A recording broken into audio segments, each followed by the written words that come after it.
A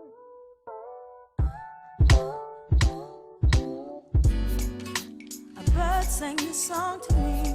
There was a message in its melody, sweetest lyrics that I ever heard. There's a message in the songs of birds. He said, tomorrow is another day, but living is the only way that tomorrow's gonna ever come. Listen to the words of the song. Everything gonna be alright. Everything is gonna be.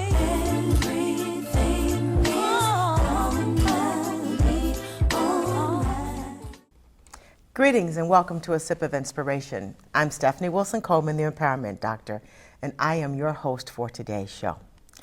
I thought today that we would do something a little bit different. You know, I like to bring you guests and conversations about the latest and greatest things that's happening in our community, especially when it comes to things that we are affected by, such as drugs and alcohol and recidivism rates and crime and ex-offenders. And we've done shows about the sex trade. We've also done a lot of shows about money and your finances. So today, I wanted to talk a little bit about achieving your goals and how to identify behavior that you have adopted. Perhaps you're not aware that some of this behavior is keeping you from really living your dreams, and some of this behavior is also keeping you broke.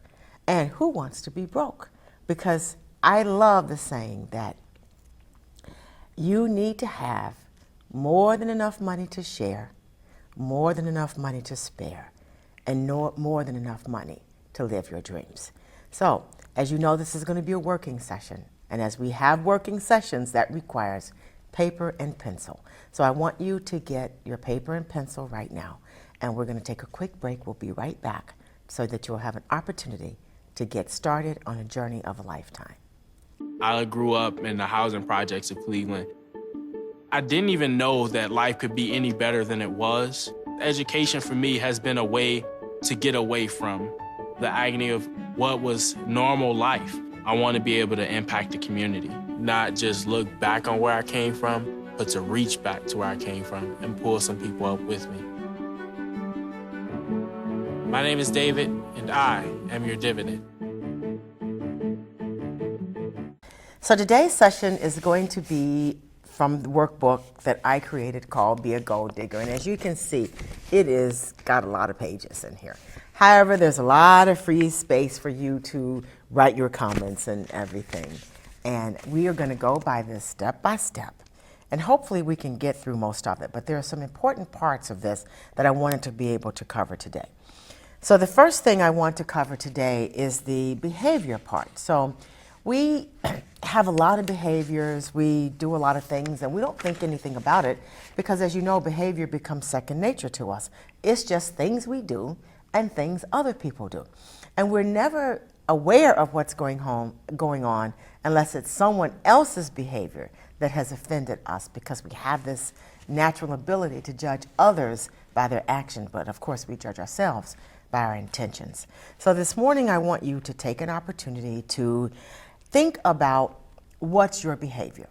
And of course that's the title of the first section, is what's your behavior.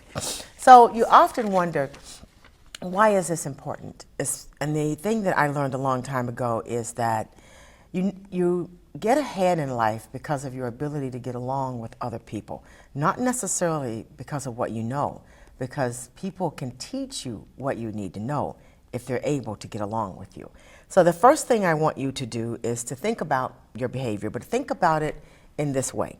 So I want you to write down a column for your successful friend. So I want you to bring into mind a successful friend, and then an unsuccessful friend, and then you. So you should have 3 columns on your paper: successful friend, unsuccessful friend, and you. Now I want you to ask yourself these questions, and I want you to think about the answers and write them down. So how do they look? How does your successful friend look? When you see them, do they look put together? How do they look? Do they look exciting? Do they look like they're going somewhere, that they're expecting something great to happen? And then how does your unsuccessful friend look? Do they look like they just rolled out of bed and grabbed the first thing next to the bed? And then how do you look? So after you've written those down, I want you to then ask yourself, with whom are they surrounding themselves? So who does your successful friend surround themselves with? Who does your unsuccessful friend surround themselves with? And then who do you surround yourself with? And you may find that people who are successful tend to surround themselves with other people who are successful. And then people who aren't successful will surround themselves with unsuccessful friends, or maybe there's a mix. Maybe they have some successful people around them and mostly unsuccessful people. And where are you in that equation?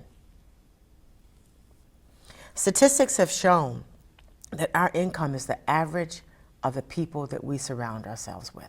So if you want to make more money, you want to surround yourself with people who make more money.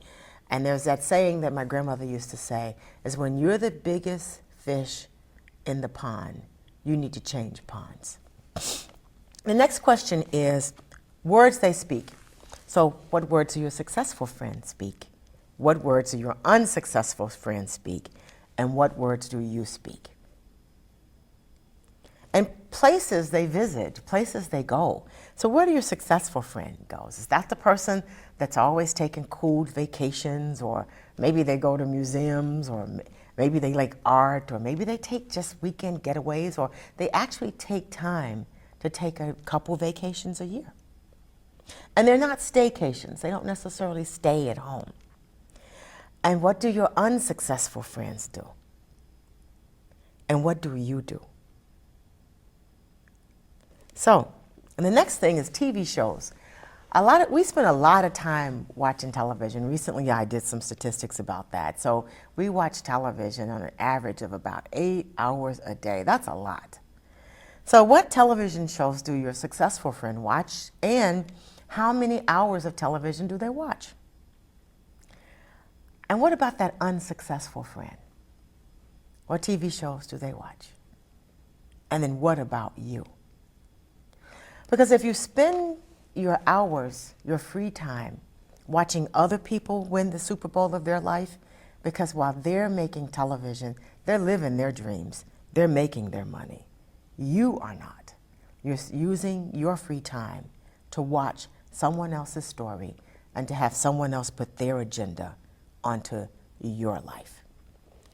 So after you review this document that you've created, I want you to make a list of what behaviors do you need to change. And as you can see, you can make some simple changes in these areas in order to raise your consciousness or your vibrational level from where you are now to that of the successful friend. So maybe you want to take and put a little bit more thought into how you look and to how you dress. Because you get one opportunity to, it's often said, you don't get a second chance to make a first impression. So you got that one opportunity to make that good impression, and people generally will make judgments about you based upon how you look. You don't have to have on $1,000 shoes or $1,000 outfits. You just have to have on the appropriate clothing for the appropriate event, and you have to make sure that you're neat and it's clean, and that you are clean, that you took care of your social contract for the day. Surrounding yourself with different people may look like no longer having extensive conversations with the people who constantly tell you about how life isn't going well. Woe is me stories, or poor me stories, or he done me wrong. You may want to no longer associate with those people. And then words you speak. Are your words uplifting, or are you always complaining? So that's something you can fix right now. Now, if you're accustomed to complaining, you don't fix it like that. But as you become aware of your words, work to change those words. And then places you go. Now, not everyone, I understand, can take you or the family on whirlwind vacations. But maybe you want to start visiting some of the cultural spots where you live. There are a lot of places that we don't visit that are in our backyards. There are books that you can begin to read. And then what about the television shows you watch? Maybe you want to watch more financial shows or more motivation shows. Maybe you want to watch less reality TV or fewer videos. And maybe you just want to spend more of that time in a book. So as you think about what behaviors do you need to change, I want you to also think about what can you do right now. So with that, we're going to take a break and allow you a few minutes to work on that worksheet, and we'll be back with the next section. If I got to go to college, oh my goodness, I like discovering new things. You get to see what works for you and what doesn't. That helps you evolve as a person. You get to make like a supernova of skill or talent or whatever it is. I've always wanted to go to college. I just feel like that's my destiny. My name is Queen, and I am your dividend.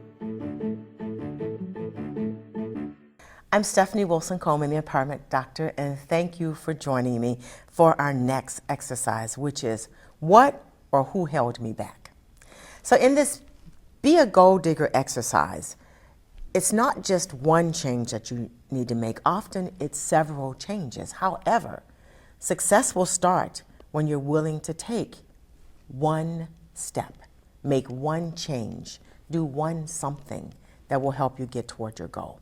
And in this exercise, we're going to talk about who or what held me back. I hear a lot of people talk about how others are holding them back or some situation is holding them back. And I used to do the same thing. So it's not like you're by yourself on it. It's like it's an island out there and you're the only person on that island. We have a lot of company because we always run into something that seems to be holding us back. So when you feel like someone's holding you back or something's holding you back, I want you to make a list of the goals that you are unable to attain. But we've got to first define what that thing is that you cannot attain because we think something or someone is holding us back. And when we narrow it down and actually define it, then we can make changes in either how we proceed or how we maneuver around the who, what, when, and whys in order to achieve that goal. So what was the goal that you were unable to attain? And then I want you to be really honest. And since this is a conversation with yourself and it's only you on your paper, I want you to answer this question. Who or what has held me back and kept me from achieving my goal in the last 12 months? Now we're talking about that goal that you were unable to attain. So don't bring up any new goals. That's a new sheet of paper, okay? So the goal that you were unable to attain. Who held you back and what? So if there's a name, I want you to put the name there. And if it's a situation, I want you to describe it.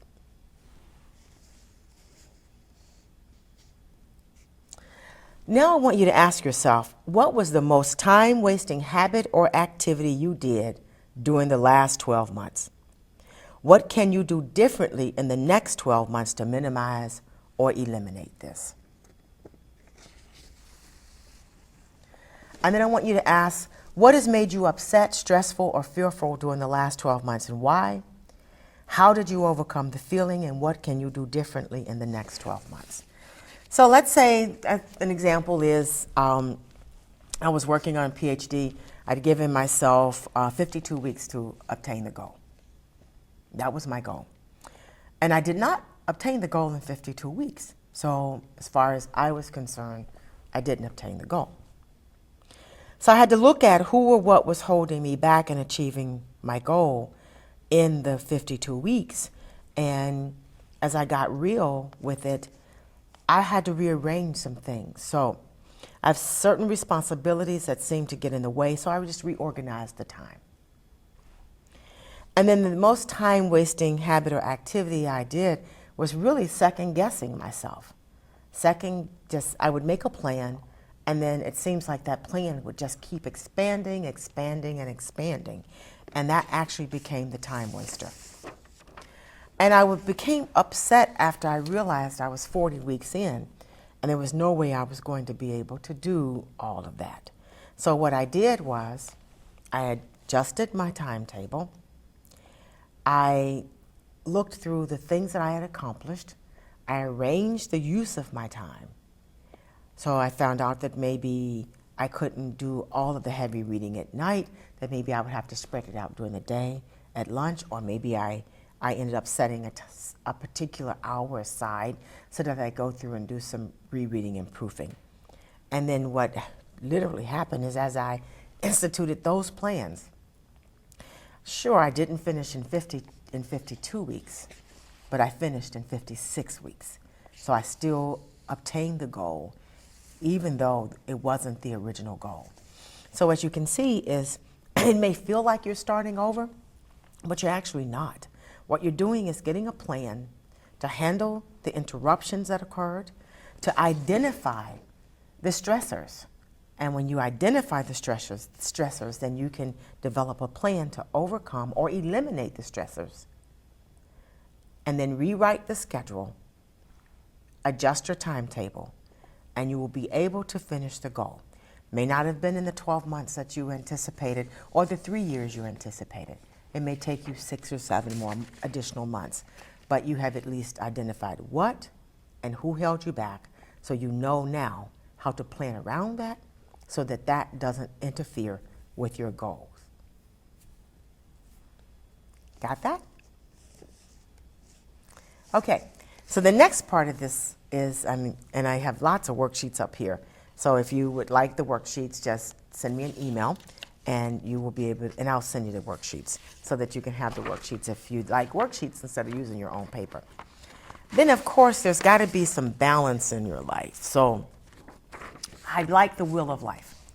Now I have an adaptation of the Wheel of Life too, which is the financial Wheel of Life, but this one is just the Wheel of Life. That includes your physical environment, fun, leisure, and recreation, personal growth and learning, your career, your money, and your health. And it is a typical Wheel of Life. And you're going to look at these areas and you're going to rate them from 0 to 10. 0 meaning you're not happy at all, and 10 meaning, man, your happiness is just off the chart. And any one in between, 1 through 9, would indicate the level of happiness. Of course, if it's mid-ground, it's a 5. But I want you to commit to it. I don't want you to sit in the middle, because all too often in our lives, we stay in the middle. We just are mediocre. We just whatever happens. And I don't want that to be you in this exercise. I want you to truly identify how you feel about this, because those are the areas that you're going to need to focus on. The ones that are 5 or less, we're going to focus on those. And those are the areas in which you now know. So if you're doing well in your career, then you just keep doing those things. But if your personal growth and learning is a 3, then you want to add an activity or 2 to your life to improve your personal growth and learning. You don't have to add 5, 6, 7, or 10 new things. Just add one thing. Get started with one. So if you're going to read more, read 1 book a month. Don't start off trying to read 1 book a week, 1 book a month. So maybe you want to make a list of 10 books you want to read in the year, and that way by the end of the year, you will be surprised how much your personal growth and learning has increased. Or if it's fun, leisure, and recreation, I want you to do 1 fun thing a week. It could be watching something funny and laughing. Something that's going to make you laugh. I want you to do that once a week. And then if it's your physical environment, perhaps your house is just a mess. Then I want you to spend 20 minutes a day in one area of your house or your office, cleaning that area. Just 20 minutes. Don't say I'm going to take a whole day, because you'll spend 6 hours and then you've only gotten maybe a third of the house straightened out or a third of the mess done. But 20 minutes a day. And I want you to take 1 room at a time.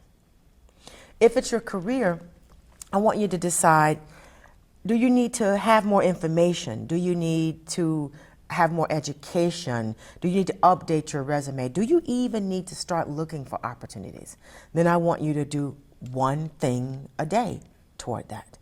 And if it's your money, look at how much debt you have. First, categorize where you spend your money.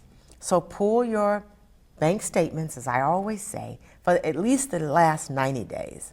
A year would be fantastic, but 90 days. Find out where your money is going.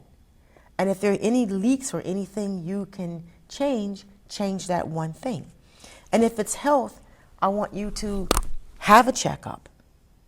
Work on one thing toward your health. And we always say, oh, I'm going to lose 10 pounds, or I'm going to eat better. Maybe it start by just drinking better water.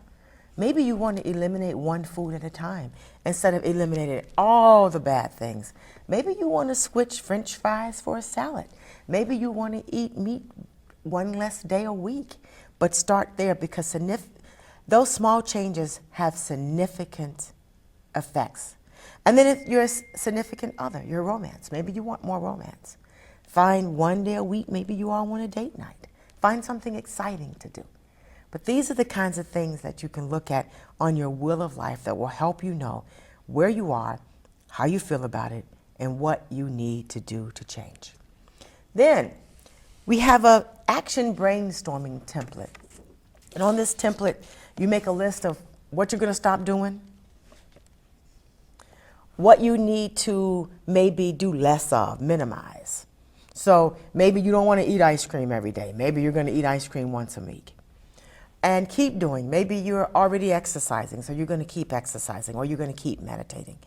Or maybe you need to do more of one. Maybe you don't meditate enough and you want to do more meditation, or you want to eat more, eat foods that are healthier. And then maybe you don't eat any healthy foods and you're going to start eating, say, a salad a day or a vegetable with each meal. Small changes make big differences, but you do have to get started. And I want you to start in the one place that makes sense and make a commitment to stick with it. In 90 days, you will find that you have made significant improvements in other areas of your life. If you start with health, you'll be surprised how much more energy you will have so that you can start to work on your goals. All of a sudden, you'll feel like looking better. You'll begin to look better. You'll have more energy to read. You'll have more energy to exercise. You'll have more energy to do fun things. So you'll be surprised how it is all interconnected. So while you think about that, we're going to take a quick break and we'll be right back. I've got a job to do today. I've got a job to do today.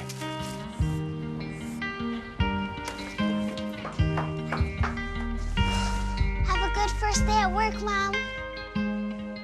Your donations to Goodwill fund job training programs right into your community. Feels good to start fresh, right? Sure does. And like that, you're a job creator.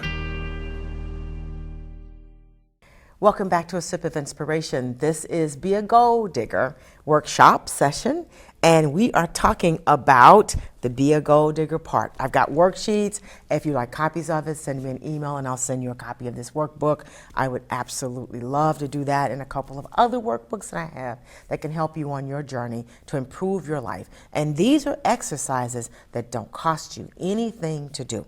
So the first part, or the first section of Be a Gold Digger, included what's your behavior, who or what has held you back, as I'm looking at my notes, and the wheel of life.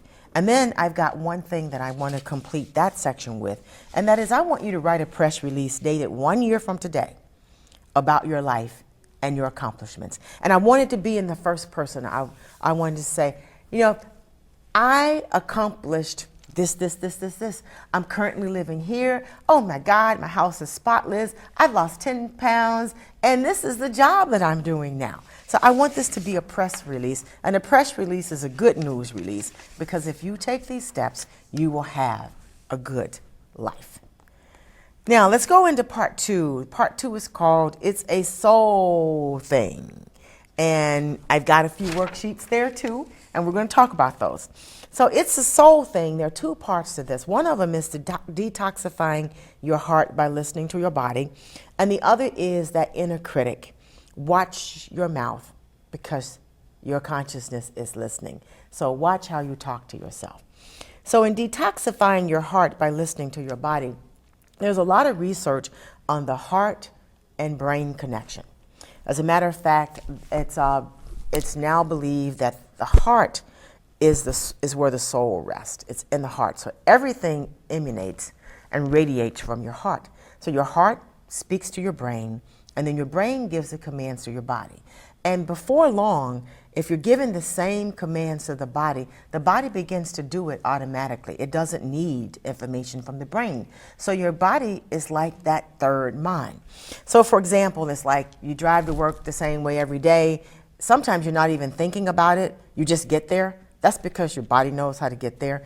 And if you are eating something and it's like all of a sudden you say, oh God, I know I shouldn't be eating this, but I wanted this. It's because your body knows that you eat that thing at the same time of day every day. So it is set up to make sure that you don't forget. So in order to disrupt that and clear our heart, we're going to listen to our body.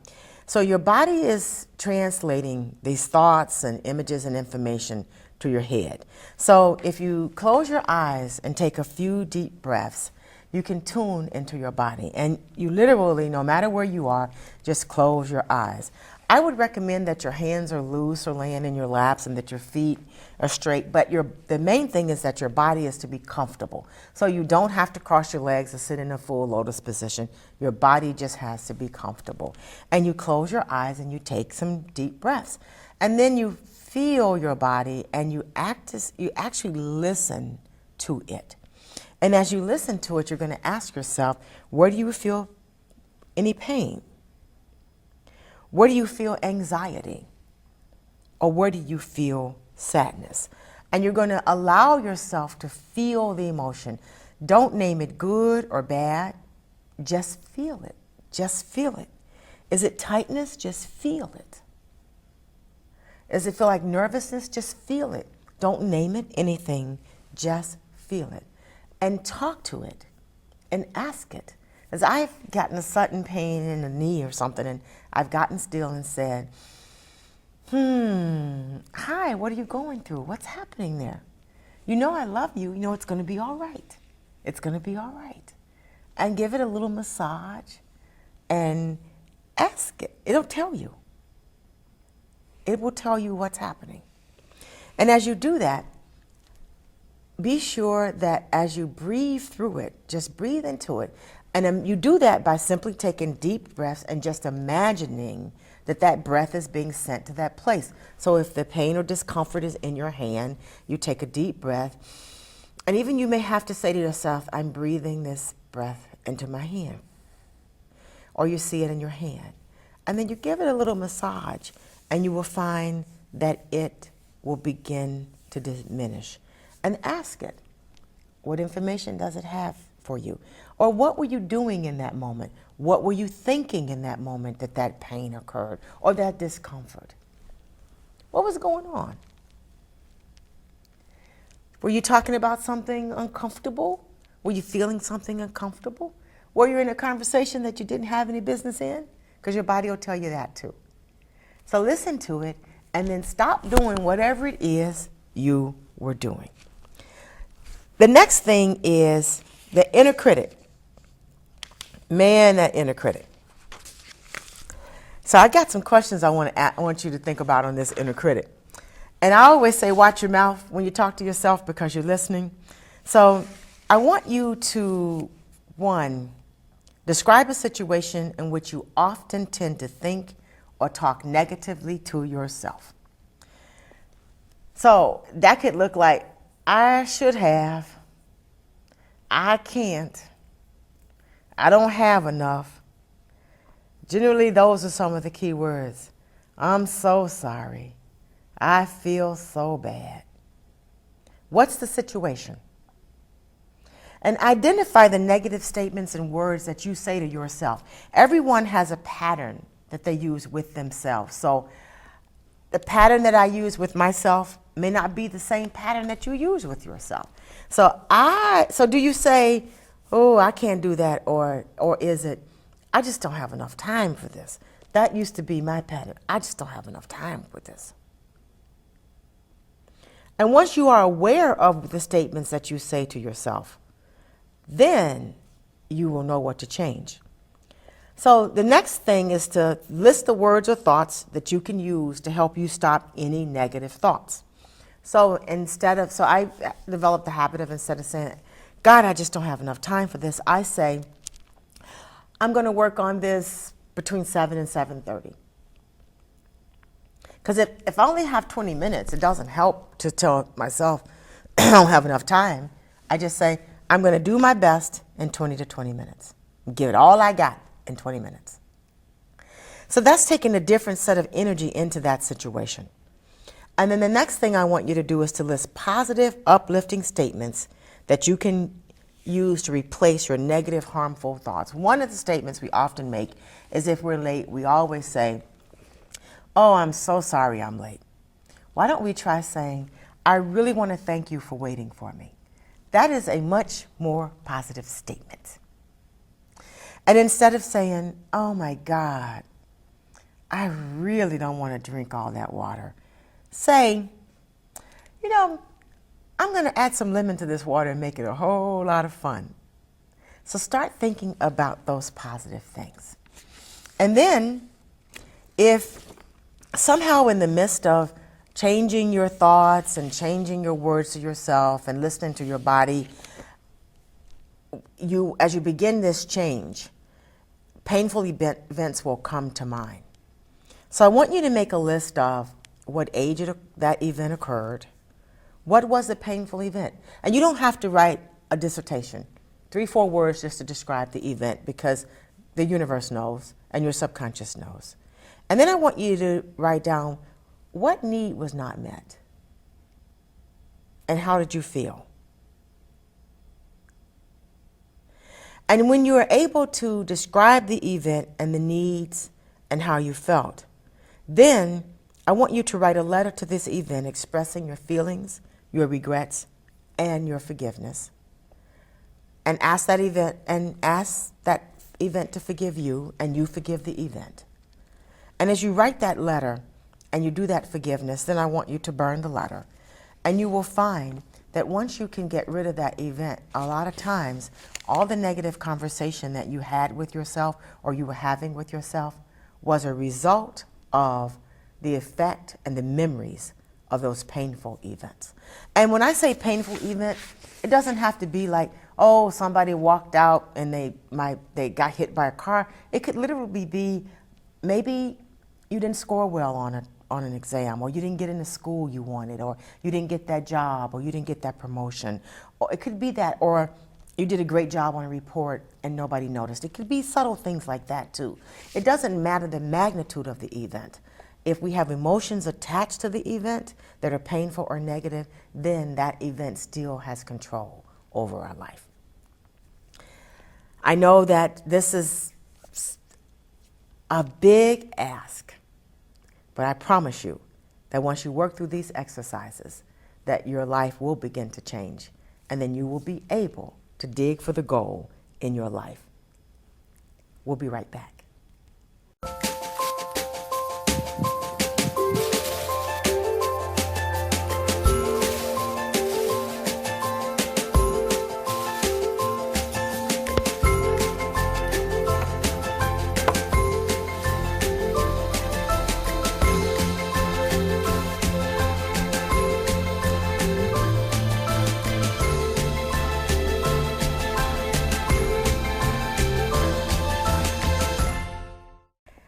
Welcome back to A Sip of Inspiration. This is Stephanie Wilson-Coleman, the Empowerment Doctor, and today we are working through the Be a Gold Digger workshop. So we're going to be a gold digger, and that's a G-O-A-L, goal, which with these lessons and these changes we make in our lives will turn into G-O-L-D. So now, the next part, which is part 3, is let's get emotional about money and talk about emotional debris. So, the first question is, how have you misrepresented your financial life? This is emotional debris. We never thought about this. So sometimes we talk about how much money we make. No, we don't make that. Where do we live? How we living? And then we all living big and all living large. So how have you misrepresented your financial life? And where does it live in your body? Because every misrepresentation lives in your body somewhere. So, and there is a lot of work done by a lot of metaphysical authors and teachers, Louise Hay being one of them, that talks about if you have certain symptoms, this is generally the emotional cause for it. And science is beginning to prove that emotions are indeed the cause of a lot of our physical symptoms. So, where does it live in your body? Is there tension? Is it in your memory? And are there any more feelings anywhere else? And then, what actions have you taken based upon your misrepresentation of your financial life? So, I want you to list the actions you've taken that are related to how you feel about it. Because a lot of times, if we don't feel worthy, we'll spend too much money. A lot of time, if we want attention, we get sick. A lot of times, if we want attention or friends, we buy them. You know, we buy people stuff. We just spend money all over the place on people, trying to make them love us. We do that a lot. And then I want you to look at your financial records. Are they organized? Are they scattered? Are they non-existent? And here's a big one. How often do you balance your checking account? I do mine every day. Now, that may be a little on the anal side, but you ought to do it every week. And there are a lot of reasons for that. Is one, if you do it weekly, if you made some financial missteps that week, you've got 3 more weeks in a month to correct that. And the other thing is, a lot of times in today's world, a lot of hackers will hit your account for small amounts like 20 cents, 50 cents, $1, $2, and you won't even notice it unless you're watching. And if you're not watching over a period of time, what happens is then they'll go get the big amounts. But if you watch on the little amounts, you'll stop them from hacking into your account. So, why do you think your financial records are in the state that they're in? Are you afraid to know?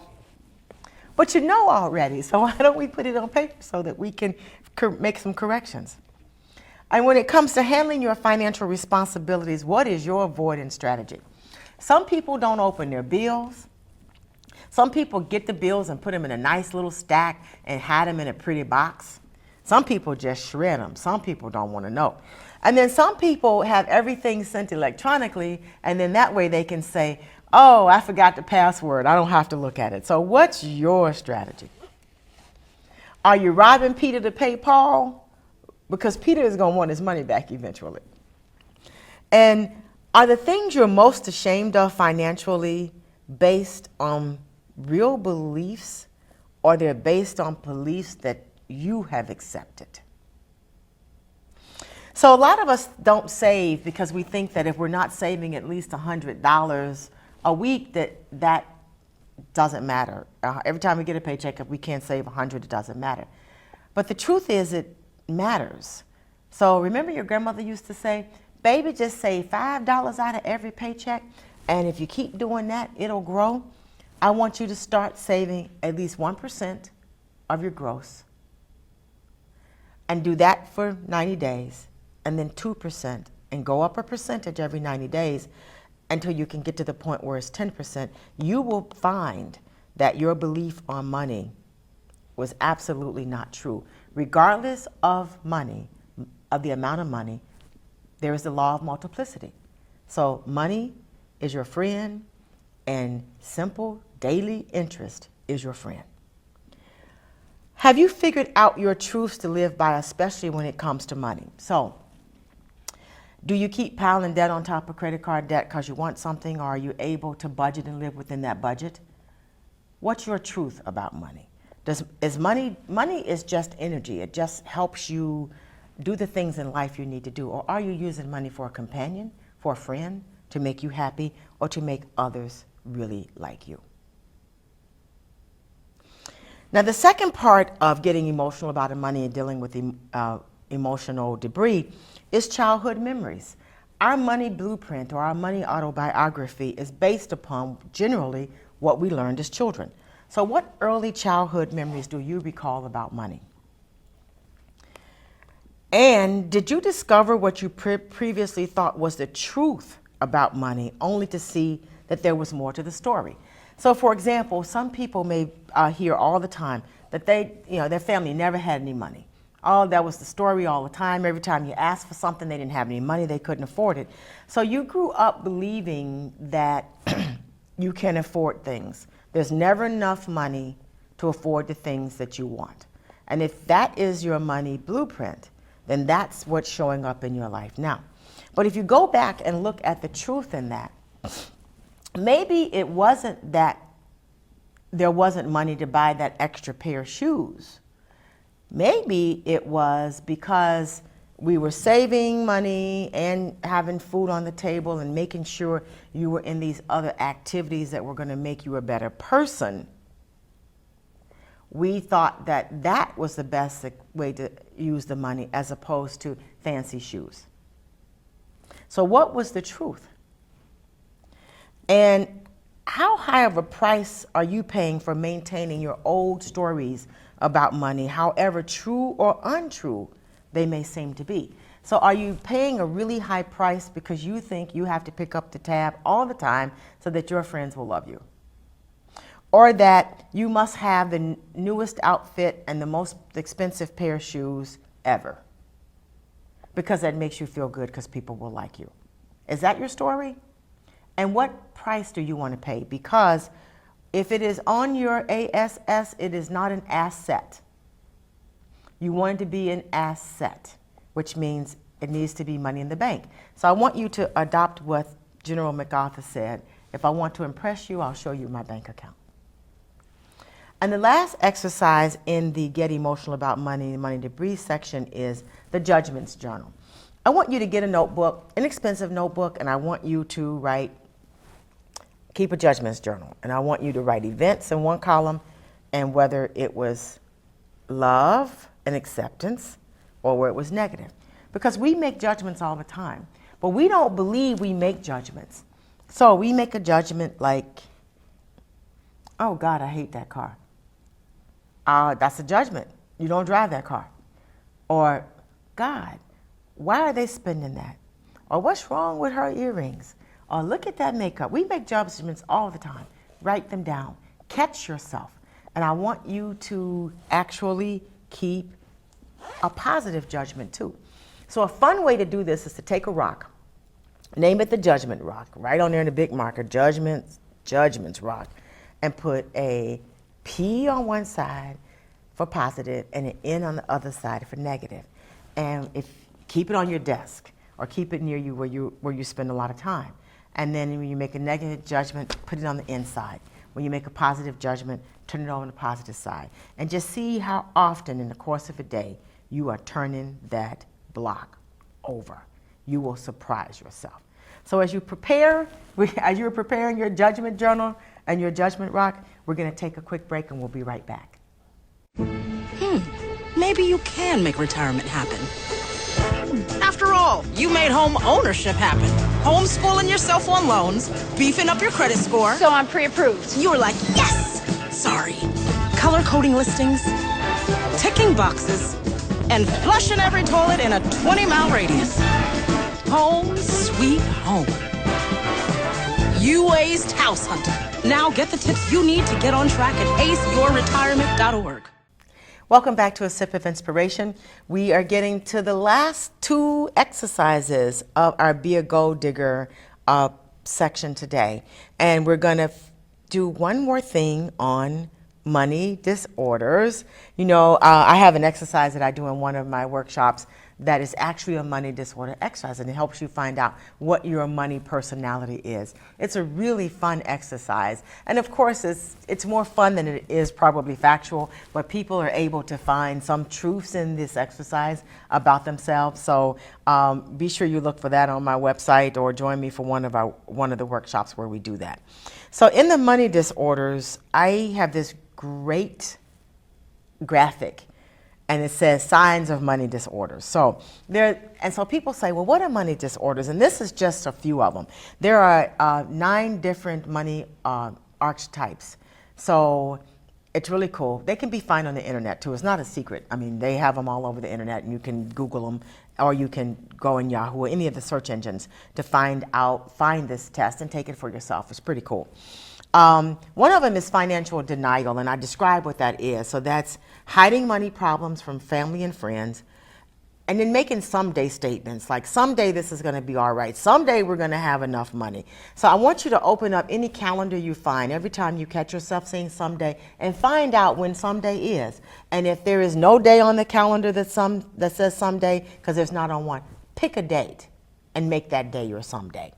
Or thinking of that emergencies don't happen to you. People often think, oh, emergencies don't happen to me. Emergencies happen to everybody, so let's plan for them. Sometimes they're big, gigantic emergencies, but some they're little glip emergencies, just little blips, but they're still emergencies. And if you get angry when you're confronted about money, you're in financial denial. Another thing is not having hard data to back up your claims, missing out on promises and responsibilities. And the one thing that you often do too is creatively make the problem look smaller. Oh yeah, I know it'll take me 10 years to pay off this credit card debt, but something's gonna happen and we'll get it paid off. It's no big deal. That's financial denial. Then there's financial infidelity. And that's excessive shopping. That's shopping when you know you don't have any place to put those clothes, you don't have any money to buy for those clothes, your credit cards are not paid off, and you got clothes in the closet that still have tags on it. Financial infidelity is when you get moody also when you think about money or you have to talk about money. And then you don't talk about the money. You don't talk to professionals who can probably help you. You don't talk to your significant other. You don't talk to people who have money who could probably help you. So that's financial infidelity. And then the third one that we're going to talk about today is financial enabling. And we all know this one. You've given so much that your loved one is no longer trying to make it on their own. So kids moved back home, they're staying forever. They don't have money to take care of their light bill, but they knew. And they don't tell you when the light bill is 1 month behind. They tell you when it's 6 months behind. You are always thinking about them. You always spend every extra dime on someone else other than you. You give them money even though you know you can't afford it. And you know that it's going to harm your financial stability, but you do it anyway. That's financial enabling. You're buying clothes at discount prices, but you're buying $100 jeans for your children. You have a $30 handbag, but your daughter is rocking the latest designer bag. Financial enabling. You feel resentment, but you can't say no. You know that you don't need to do it, but you can't say no. And you want to give your kids a better lifestyle than you had, but you forget that you worked every day and overcame every issue to create the lifestyle that you have, and it took those steps to get there, and your child is going to need those same steps and those same experiences. So people often then ask me after I go through this, well, what do I do if someone's really having an emergency and they need money? And I say you ask them how much money do they have on their problem. So if they call, they need $600 and they got $50. Guess what? You got $50 on their problem. You don't have $550 on their problem. Don't make their problem more important to you than your own problems. And then if that's the case, you ask them to send you the $50 and you'll send them $100 back. That way you know that you're not enabling them, you're just meeting them at the level of importance that it is to them. So it has not become more important to you than it is to them. So there's some expert tips on how to end financial enabling. These are all ones that we all know about, but reminders are always helpful. One is have a written agreement between you and your spouse and your child. Ask your children to contribute to the household financially. Help them learn solid financial habits. And that is sit down and go over them with their credit reports, the importance of looking at it and getting them once a year. Go over and explain to them not only that, but why it's important to save. Talk about different ways to save, retirement plans. Help them understand budgeting. So there are a lot of free online apps for budgets, so get one you like. And if you like 2 or 3, or if in my case nothing has everything you like, because they're generally in a Word form or an Excel form, you can modify them and add what you like, and sit down with your kids and go over that. And it's never too early to start that process. Help them learn from your financial mistakes. So share times where you actually had financial issues and how you got out of them and how it affected you. And then set deadlines. Deadlines for if you have children at home and you're financial enabling, it could be relatives. Set deadlines around that and keep to your deadlines. Now, I know that was a lot. Emotional debris is one of my favorite types of exercises because I think that's where you really learn about the emotional drivers behind how you use your money. And if those drivers are behind how you use your money, they're behind also how you apply yourself toward your goals. And remember, we want to be a GOAL digger, and that GOAL digger will help us to have actually GOLD, gold. It takes all of this, and all of this works together. So now I want you to go into breaking the chains of negative thought. Wow. So let's diffuse some emotional turbulence.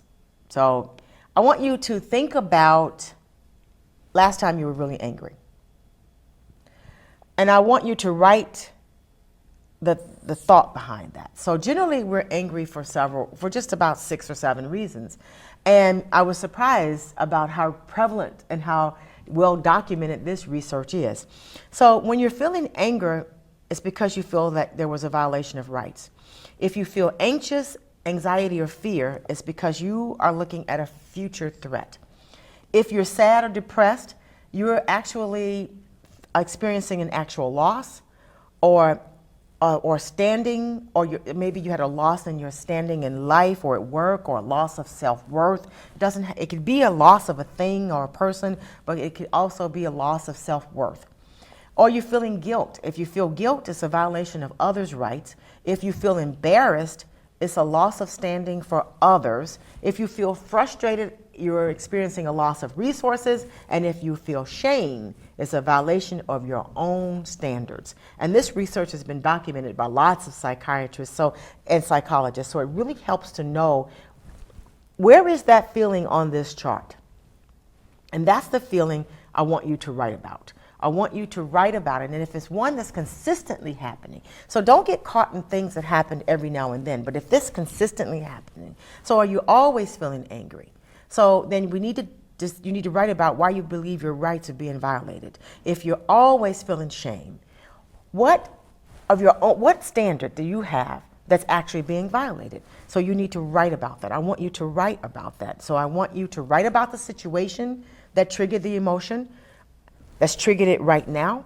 Then I want you to follow that emotion back to a previous time, and I want you to write about that situation, and I want you to follow the emotion back as far as you can, and write about each one of those situations. Now, when I say write, you don't have to write a journal. If you're moved to write 7 or 8 pages, write 7 or 8 pages, but a paragraph will generally do. I want you to write about each one of those situations, and I want you to find the common thread, because that's the thing that needs to be healed. That's the thing that you need to deal with. So if you don't always feel prepared, then you need to do a better job preparing yourself. You need to figure out how to do that better job. If it's a violation of your rights, then you need to take some classes to how to stand up for yourself and to how to let other people know when they are violating your rights and what you can do about it. None of these are terminal. Every situation can be dealt with, and there's lots of techniques, even online, that you can try to see how they work for you. So that concludes part 4. We are going to go straight into part 5 at this point, but I want us to take a couple of deep breaths because that money disorders was pretty heavy. So let's take about 3 breaths.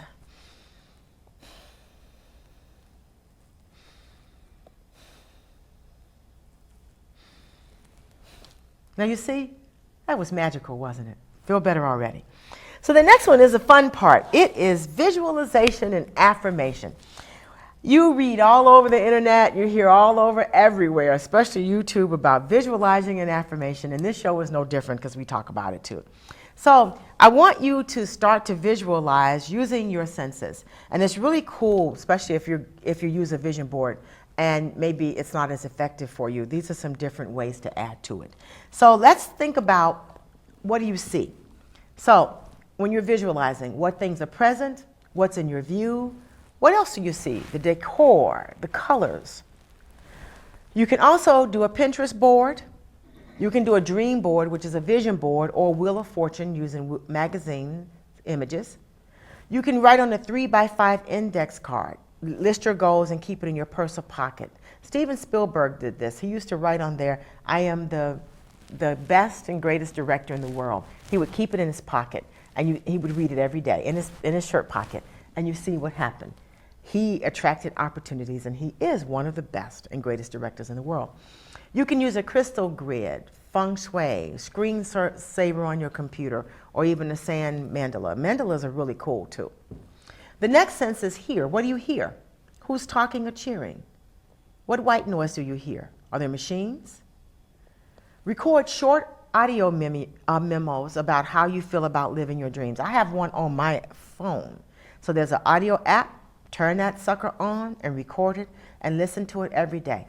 It could be about a minute long, and you'd be surprised how hearing your own voice will move you into action. For it's been proven that it's only your voice that moves you into action. Talk about your goals with an accountability partner.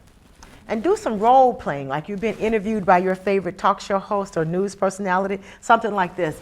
Well, hi, yes, thank you so much for having me on your show. I have watched you for years, and it is truly a pleasure being here. Stephanie, we are really excited about the work that you've been doing, and could you expound?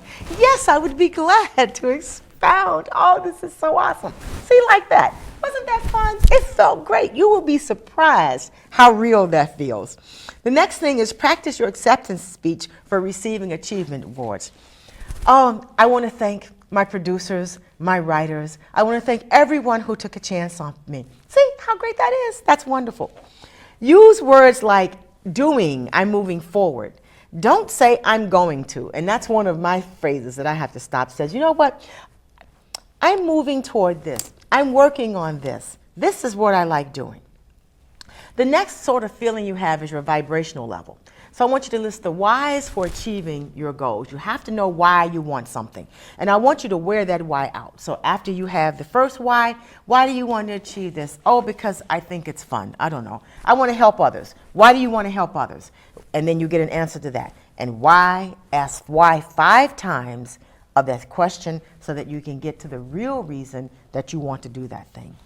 Then I want you to list the reasons why you cannot achieve your goals. Okay? And then next to that, I want you to look at those reasons and write down what you can do in order to make sure those reasons are not true.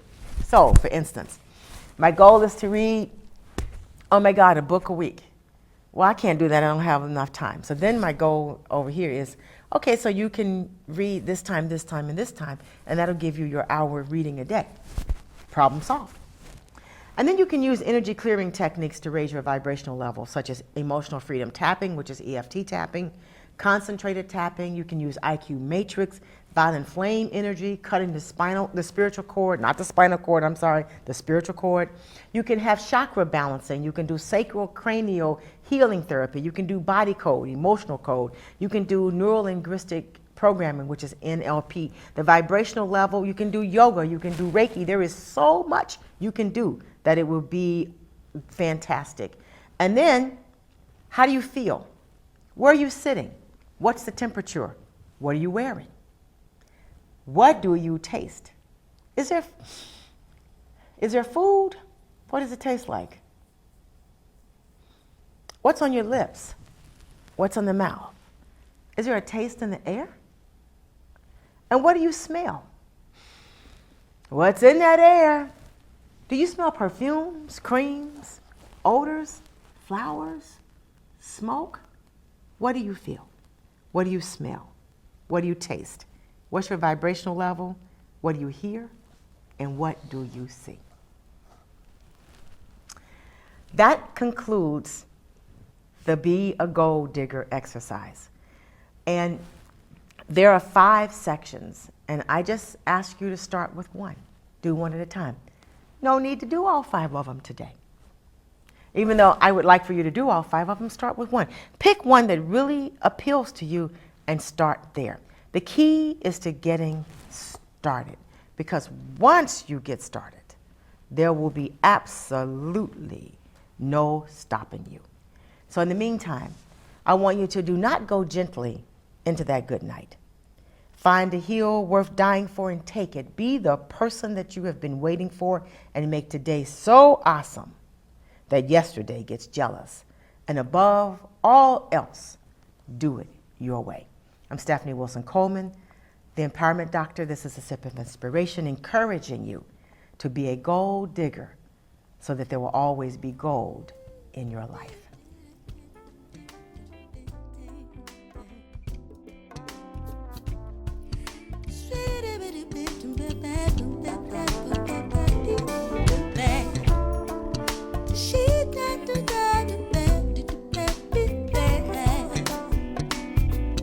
But life's too short to drink cheap champagne, so I decided to buy me a better brand to taste with my strawberry